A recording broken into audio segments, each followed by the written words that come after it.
सत्संग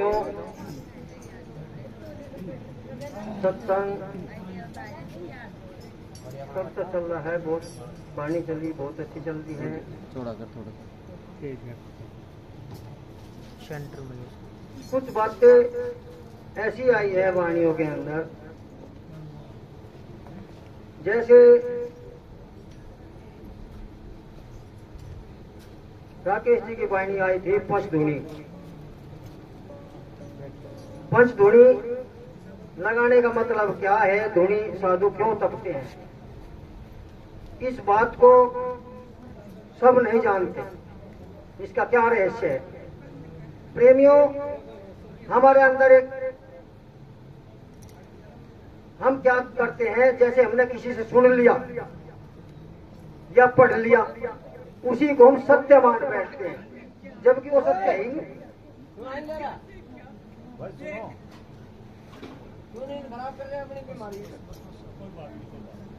देखो, वे बात बताएंगे आपको जो जल्दी से नहीं मिलेगी।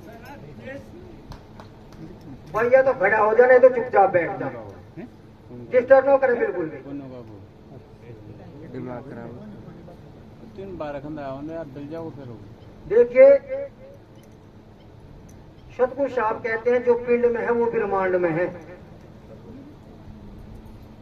हम बिना जाने ही कुछ भी कथ देते हैं।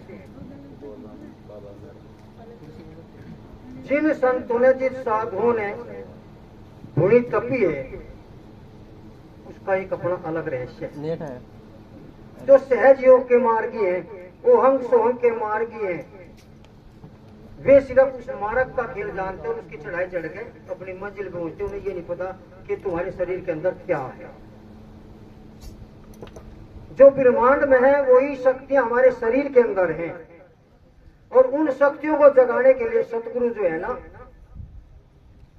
तपाते हैं, धुने लगवाते हैं, उन शक्तियों को जागृत करते हैं शरीर के अंदर, और फिर उन्हें शरीर से बाहर निकालते हैं। हम बिना जाने ही गुरु सतगुरु पद दे देते हैं सभी को, जबकि गुरु पद के लायक भी नहीं है। गुरु पद पर पहुंचने के लिए मौत से टकराना पड़ता है, मौत से। हमारे 2 पार्ट है शरीर के, ये माया स्वरूप है, ये पुरुष स्वरूप है। इनको कवर करने के बाद में तब तीसरा मार्ग आता है। जैसे 2 धाराएं हैं, ये माया रूप काली धारा है। जो बायां हिस्सा है हमारा, ये माया रूप है, काली धारा है, और ये जो दायां हिस्सा है पुरुष रूप है, ये व्हाइट धारा है। हम जब गुरु पद के लिए चलते हैं तो इन्हें हमें पार करना पड़ता है, तब तिरवेणी बजाते हैं। कैसे? इन सबको लख करके। आपने एक प्रश्न किया था ना कि महाराज 108 और 101,008 का मतलब क्या होता है। जब साधु इस रहस्य को, जो अपने अंदर ये शक्तियां हैं, इसे कोई नकार नहीं सकता, इसको कोई नकार नहीं सकता, क्योंकि यहाँ शक्ति बैठी है, यहाँ दिल में, और यहाँ पुरुष बैठा है जिसको शिव जी कहते हो आप लोग। जो आध्यात्मिक खिलाड़ी है उनको देखते हैं, नहीं तो कहने सुनने से वो नहीं नजर। यहाँ 2 मार्ग हैं। ओहंग सोहंग के जो खिलाड़ी हैं, वे नाभ कवल से चेतन होकर मेरुदंड के द्वारा, जहां बंकनाल के द्वारा फिर त्रिवेणी पाते हैं, जो ओहंग सोहंग का जाप करते हैं, और जो शब्द का जाप करते हैं सतगुरु का, वो उनके रास्ते मोड़ तोड़ नहीं, वे सीधे चलते हैं गोल्डन धारा में। वे सीधे जाते हैं, उनको कहीं बंकनाल के द्वारा या कहीं इधर उधर जाने की जरूरत नहीं है, क्योंकि वे गोल्डन है और ये यहाँ व्हाइट तेज है, ओहंग सोहंग जो रूपी है। तो मेरा कहने का तात्पर्य है, जो सतगुरु के लाल हैं, जो गुरु के लाल हैं, गुरु उनको तब इसलिए करवाते हैं कि शक्ति जागृत करके शरीर से बाहर निकालते हैं, उनको शरीर खाली करते हैं, और तब जो है हमारा क्लियर। उस पॉइंट का तो है जवाब ही। अगर कोई सी भाई को वो हो और कोई आध्यात्मिक खिलाड़ी हो तो मैं उससे अच्छी तरह बात कर सकता हूँ, और भाई पढ़ी हुई बात के लिए मैं कुछ नहीं कह सकता। क्यों? मेरे सतगुरु ने कहा कि रीझ रिझाना खोज ले, खोज रहा तो ले, और लेख लिखाई में है नहीं, अनुभव करके देख। किताबों में नहीं है वो सोचता जिसको टोते फिरते हैं। अभी हमारे सरपंच साहब कह रहे थे कि शिवजी महाराज और दत्तात्रेय, अब हम उस पॉइंट पर आते हैं। नाथ संप्रदाय, पहले पॉइंट को ले लो, नाथ क्या होता है, किसको नाथ कहते हैं? जिसने अपने आप को नाथ लिया, जिसने ब्रह्मांड को नाथ लिया, जिसने उस पद को पा लिया, वो नाथ कहलाने का अधिकारी होता है। अंड पिंड ब्रह्मांड पार में जिसने इन तीनों को लांग लिया, वो नाथ होता है। दत्तात्रेय एक पैगंबर हुए, घमंडी हुए, वो नाथ संप्रदाय के प्रवर्तक कैसे हो जाएंगे? सवाल ही नहीं बनता। शिवजी महाराज महाकाल का रूप है, वो नाथ संप्रदाय के मालिक कैसे हो जाएंगे? सवाल ही नहीं बनता। देखिए, शुरुआत में जब सृष्टि की रचना सुचारू रूप से शुरू हुई, यहां दो पद उत्पन्न हुए, सूर्यवंश और चंद्रवंश। सूर्यवंश और चंद्रवंश। सूर्यवंश से सतगुरु के देश में जाते हैं। सतगुरु के देश में से सतगुरु का तेज है, वो गोल्डन है। चंद्रवंश ये व्हाइट तेज पुंज है, इसका नील वर्ण में, जिसको श्वेत भी कहते हैं। जीव का क्या वो रंग है, रूपरेख है, वो है। इसके अंदर जो सारा माया रूपी संसार है, चंद्रवंश के अंदर जितना भी दिख रहा है आपको, ये सब चंद्रवंश माता जितने भी है, देवी देवता, फिर जितने थारे भगवान है, जितने थारे प्रभु है, जितने थारे परम पिता है, परमेश्वर है, सबके सभी चंद्रवंश माते। सतगुरु के देश में सतगुरु के सिवाय और कोई नाम नहीं है। बेनामी बेगम रहना कहना सुनना माया। तो वहां सतगुरु के देश में सिर्फ सतगुरु ही नाम है, और हमने दुनिया भर के नाम बनाए थे। ये जो पाखंडी प्रवृत्ति के लोग हैं ना, दूसरे को नीचा गिराने के लिए, अपने को चढ़ाने के लिए, जबकि जाने ही नहीं कुछ। दत्तात्रेय को पैगंबर बना दिया, महाकाल ने सारे संसार को रच रखा, सारे संसार को मुट्ठी में बंद कर दिया अपने। जीवों पर जो है, जितने भी जीव जो है ना, महाकाल के चक्रव्यूह में है, उन्हें अपने चक्र से निकलने नहीं देता। जिसके पास में सच्चा सतगुरु है, सच्चा गुरु है, वही निकाल सकता है इसको, जीव को। नहीं तो चक्रव्यूह में नहीं घूम रहे हूं। कितने दिन हो गए आपको सत्संग में जाते हुए? कितने दिन होगा आपको गाना गाते हुए? बताओ क्या सुधार आया? बुरा न मानियो प्रेमियों, आप मेरे सिर माथे पे, मेरे द्वार पर आ रहे हो, लेकिन जो मैं समझा रहा हूँ उसको थोड़ा अंदर उतारने की कोशिश करियो। बुरा क्यों मानने का महाराज जी? बुरा मानते तो फिर सत्संग नहीं, मैं क्योंकि मैं आपसे प्यार करता हूँ इसलिए आपको कह रहा हूँ, ताकि आप कर लगे उस चीज को पकड़ो आप। समझ रहे हैं क्या बोल रहा था मैं? कुछ तो पहले क्या बोल रहा था? सत्संग में इतने दिन हो गए, गा भी रहे हैं, समझ नहीं रहे। ये बात है ना, इसका मतलब ये जो मैं बोल रहा हूँ आप उसे ध्यान से सुन रहे। देखिए, लगभग मेरी 52 के आसपास आयु होगी। मैं 22 साल का था, नौकरी छोड़ कर आया था, और मेरे को लगभग 30 साल सत्संग में, खैर 5-6 साल से तो मैं नहीं उतर रहा हूँ मैदान में, लेकिन इससे पहले उतरा हूँ। लेकिन सत्संग में आज तक कोई सुधार नहीं आया इस समाज में। क्यों? हमारे मास्टर कुछ जानते ही नहीं। अगर कुछ जानेंगे बच्चों को जब तो पढ़ाओगे, जब तो बच्चे कुछ सीखेंगे। वे घिसी पीटी बात, वे घिसी पीटी वही गाना वही बजाना, उस तरह कुछ जानते ही नहीं। अरे प्रेमियों, आप लोगों को जो सतगुरु ने दिया, जो भी आपका नाम है, पहली तो बात मुझे कुछ ऐसा महसूस हो रहा है, गुरु महाराज बता रहे आधे गुरुमुखियों के पास में तो बेचारों को बंदगी भी नहीं। बंदगी कैसे करते हैं? बंदगी का सार क्या है? जब तक हमारे पास बंदगी भी नहीं है, मत्था टेकने का आधार नहीं है, तो कल्याण कैसे होगा? हमारे पास कल्याण नहीं हो सकता। बंदगी से हमारे 3 ताप करते हैं, 3 पाप करते हैं। बंदगी करने से 3 बार मत्था टेकने से 3 तरह के ताप होते हैं, एक दैविक और एक भौतिक। 3 तरह के ताप होते हैं जो इस जीव को सता रहे हैं। दैहिक ताप उसको कहते हैं जो हमारी देह में बीमारी पैदा होती है। दैविक ताप हम उसको कहते हैं जो दूसरों के द्वारा दिया जाता है। भौतिक ताप उसको कहते हैं जो प्राकृतिक होता है। जब हम सतगुरु की बंदगी करते हैं, 3 बार मत्था टेकते हैं, तो सतगुरु उन तीनों ताप से हमें मुक्त करते हैं। सतगुरु की करूं मैं बंदगी 3 मुख 100 बार, और काट पलट गुरु हंसा करे कर तू लावा नवार। सतगुरु के चरणों में जितनी बंदगी हो जाए उतनी कम है, लेकिन वो बंदगी भी तो होनी चाहिए। जब तक हमारे पास हमें सच्चा गुरु नहीं मिलेगा, हमें उस सार का पता नहीं लगेगा, तब तक सफलता नहीं मिलेगी। चाहे कितना ही गाओ, कितना ही बजाओ।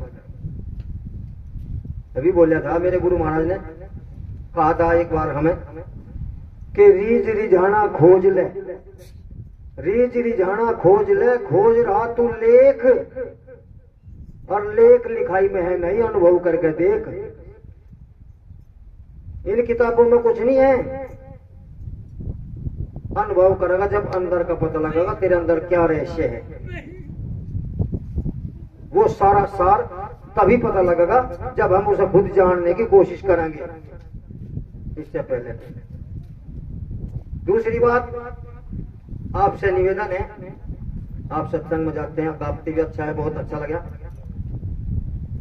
लेकिन उसके साथ साथ जो गाते हो बजाते हो उसे थोड़ा जानने की भी कोशिश करें। अनुभव की तरफ चलेंगे तभी मार्ग खुलेगा, इससे पहले मार्ग नहीं खुलेगा। यहीं तक रह जाएगा गाना बजाना, शरीर पूरा हो गया, जहां इसकी आस्था हुई वहीं हो जाएगा, सत्संग का भी कोई लाभ नहीं।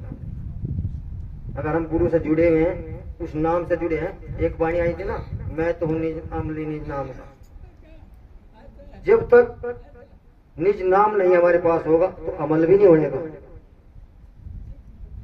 उस सतगुरु की करूं मैं बंदगी जिसने ये खेल रचायो, और जिसकी श्रद्धा जहां पर लागी वैसा ही मन भायो। संसार और जाग रख रखा इसने जो है माया ने। यो जो जीव है जो बोलता है, यो बोलता राम है, जिसको कहते हैं खुद खुदा, लेकिन यो खुद खुदी तो मन और माया का गुलाम है। दीगा नाम ना बताओ है नहीं क्या? बताओ भाई, कोई है नहीं क्या जो गुलाम?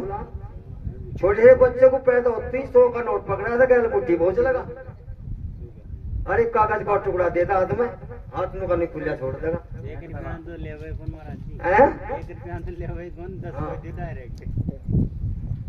तो मेरा कहने का भाव ये है कि हमारा जो मनुष्य जन्म जो है वो अनमोल है। इस मनुष्य चोले में आकर के हमें किसी अच्छे संत महापुरुष की शरण लेनी चाहिए अपना कल्याण करने के लिए। और यह दंत फंत जो है ना, इसको छोड़ना चाहिए। हम क्या करते हैं, गुरुमुखी होने के बाद भी है अकड़ में आ जाते हैं, हम तो गुरुमुखी हैं, लेकिन दूसरों की बुराई हमारे अंदर उतरी रहती है।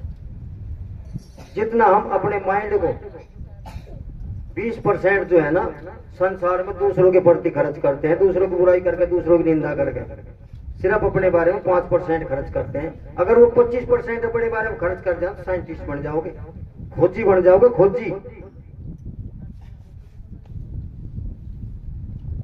ये जो कुछ लोगों ने किताब छाप दी, शिव जी को नाथ संप्रदाय का प्रवर्तक बना दिया। गोरख साहब ने तो शिव जी महाराज को बांध के एक डब घेर दिया था। बनी नहीं कभी महाकाल की संतों की। एक उसमें यूं कहा, कौन बूंद धरणी रची, कौन बूंद आसमान, और कौन बूंद साधु रचे, कौन बूंद संसार। सत्य बूंद धरणी रची, बर्फ बूंद आसमान, और शब्द बूंद साधु रचे, कर्म बूंद संसार। तो संत जो होते हैं वो सतगुरु के देश से आते हैं, शब्द रूप आते हैं, शब्द रूप अपना कार्य करके फिर अपने परम धाम को चले जाते हैं।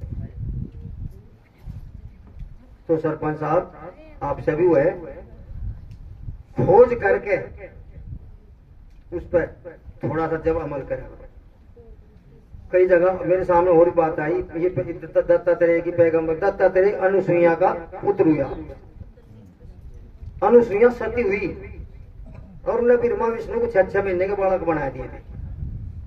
फिर एंड में उसने वरदान, शॉर्ट में एंड में उसने वरदान मांगा था, जब इन्हें तीनों देव प्रकट हो गए, ये पार्वती और वे लक्ष्मी और वे जाके रखे लगी, अब हम हमारे पति को दे दो, ले जाओ, उठा के।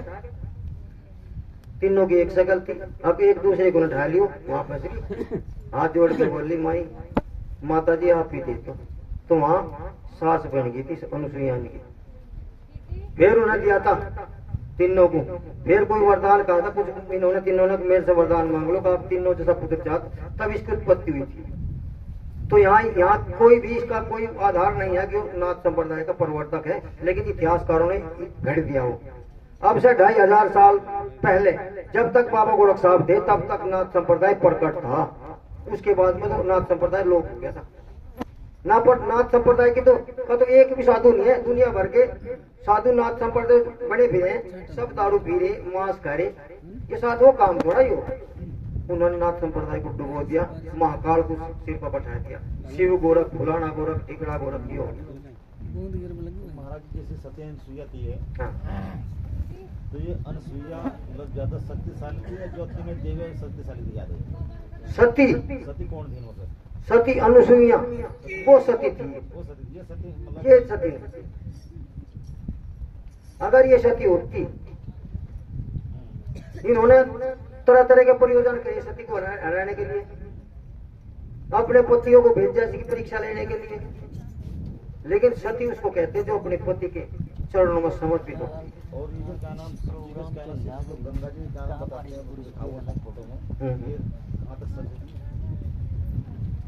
सिर्फ शिव जी का एक ही रूप है जिसके लटों में गंगा है। शिव जी के अनंत रूप है, लेकिन वो सिर्फ एक ही रूप है, और वो जहाँ ब्रह्मांड है ना, उस सागर एक शून्य है, उस शून्य में उसका वास है। अच्छा, एक थोड़ी सी और बताऊं, गगन मंडल की बात चल रही थी। गगन मंडल हमारा यहाँ तक है, यहाँ 5 तत्व, 5 तत्वों का वास ये प्रभाव है। इस तक का जो ब्रह्मांड है उनमें शून्य, महाशून्य, महाशून्य, यहाँ तक तत्व का, हाँ, इस तक 5 तत्व 3। ये जो ओम का जो दायरा है, जिसको ओम कहते हैं, जहाँ ब्रह्म और रचना, ये सार है इसका। ये मिक्स हो गया ना, 3 गुण 5 तत्व, इनके योग से तो रचना है। जब तक हम इसे नहीं पार करेंगे, हम अपने गुरु के देश में नहीं जा सकते। हम अपने गुरु के देश में नहीं जा सकते जब तक 5 तत्वों को, 3 गुणों को नहीं प्रैक्टिकल में लेंगे। और इन्हें प्रैक्टिकल में लेने के लोहे के चने चावल पड़ते हैं। वो कहा गुरु बनना सहज है, मुश्किल बनना दास, और दास बना जीव जानी जब रक्त रहना मास। वह स्थिति आती है साधु की, तब उस पद पर जाता है। अरे तो 2 महीने सेवा नहीं करते, चेले बनाने शुरू कर दे। गुरु सदगुरु की बात लेवट है, उन्हें नहीं पता ठीक है, तू अपना भी कर्म खराब कर रहा है, इनका भी कर्म खराब कर रहा है। कम से कम 2 घड़ी भजन के बैठ के भजन तो कर, अपना कर्म तो बड़ा, कर्म तो भी बनागा। जैसे जैसे दिवे में तेल डालते हैं प्रेमियों, उसके पास जिन्नात है और वो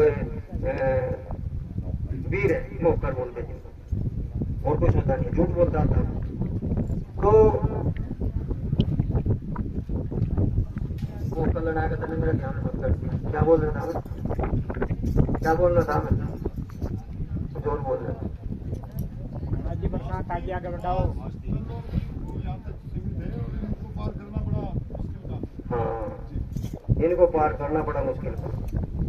इनको जब पार कर लेते हैं तभी गुरु के देश में पहुंचते हैं, अन्यथा नहीं जा सकते। मेरा कहने का तात्पर्य ये है, अब जैसे दिवे में तेल डालते हैं, जब तक दिए के अंदर तेल रहेगा तो चस्ता रहेगा,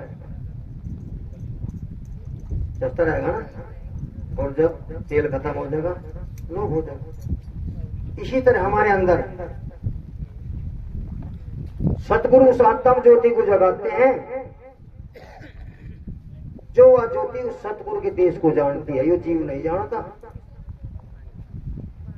जीव सतगुरु के देश को नहीं जानता, वह आत्म ज्योति जानते हैं जिसको सतगुरु, जब आप सतगुरु की शरण में कोई गुरु की शरण में जाते हैं, गुरु के प्रति समर्पित होते हैं, जब गुरु के प्रति समर्पित होते हैं तब सतगुरु रीझते हैं और तब उसके सिर पर हाथ रखे उसकी आत्म ज्योति जगा देते हैं, जिसको कहते हैं जहां से आत्म ज्ञान की शुरुआत होती है। जब आपकी आत्म ज्योति जाग जाती है तो आप जागृत हो जाते हैं, और जब जागृत हो जाएंगे जैसे जैसे आपका भजन का प्रकाश होगा उस ज्योति में तेज आएगा और आपके जो अंदर अंतःकरण में जो अंधकार है वो दूर होना शुरू हो जाएगा। जैसे ज्योत जगाएंगे घर के अंदर मंदिर के अंदर प्रकाश होगा, अंधकार विलीन हो जाता है। तो प्रेमियों कहने का मतलब यही है, समय के को देखते हुए बोर तो नहीं हो रहे, ये जरूरी है। ये गाना एक जैसे ये एक अनमोल समय है, सत्संग का आयोजन हो रहा, इसके साथ में आप जैसे आपको समय मिलता है थोड़ा सा जो है, जो जिस सतगुरु ने आपको नाम दिया आपका अपना, उसका सुमरण भी लिया करो, सुमरण करा करो, उस पर विचार करा करो, अमल करा करो, नहीं आता तो नोट कर लिया करो, जो भी साधु संत मिले उनसे अधीन होकर के उसके बारे में जानकारी लिया करो। ठीक है। दूसरी बात, जो मान लिया हम ही बता रहे हैं उसको सच मत मानो, अमल में लो से विचार करो, और जगह भी टकसार करो, सच है कि झूठ है। बस जब तक टकसार नहीं करेंगे पता कैसे लगेगा, और जब टकसार करेंगे तो पता लगेगा हाँ भाई सच क्या है झूठ क्या है। बोलो सच्चाई।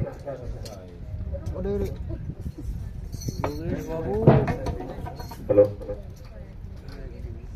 प्रेम से बोलिए सेंद्रनाथ महाराज जी की जय।